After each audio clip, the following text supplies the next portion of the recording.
మన భవిష్యత్తు ఎట్లుంటుందో అయితే మాత్రం భయమే.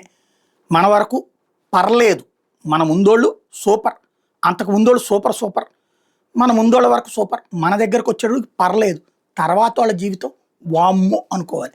ఎందుకంటే దశాబ్దంకి బంగారం విలువ పెరిగింది, వెండి విలువ పెరిగింది, ఆసుపత్రుల ఖర్చులు పెరిగినాయి, విద్య ఖర్చులు పెరిగినాయి. ఆ రేంజ్లో సంపాదన పెరగట్లేదు. 10 రూపాయల సంపాదన పెరిగితే 30 రూపాయలు ఖర్చు అవుతుంది, అదొక కష్టం. ఇంకొక వైపున హిందువుల సంఖ్య దశాబ్దానికి తగ్గుతుంది, ముస్లింల సంఖ్య దశాబ్దానికి పెరుగుతుంది. 2050 నాటికి ఇస్లామిక్ రాజ్యంగా దేశాన్ని మార్చాలనుకున్న దానికి అనుగుణంగానే డెమోగ్రఫికల్ చేంజ్ జరుగుతుంది. అమిత్ షా ఆ లెక్కలు చెప్పుకొచ్చారు. 1951లో 9.8% మంది ముస్లింలు, 84% మంది హిందువులు ఈ దేశంలో ఉన్నారు.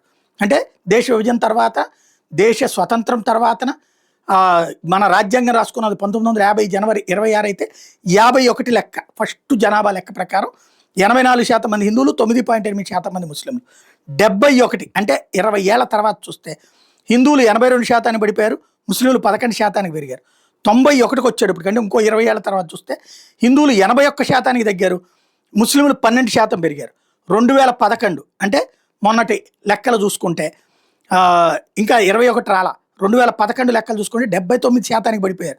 అంటే 84 నుంచి 79% హిందువులు పడిపోయారు, ముస్లింలు 9.8 నుంచి 14.2% పెరిగారు. ఇది లెక్క.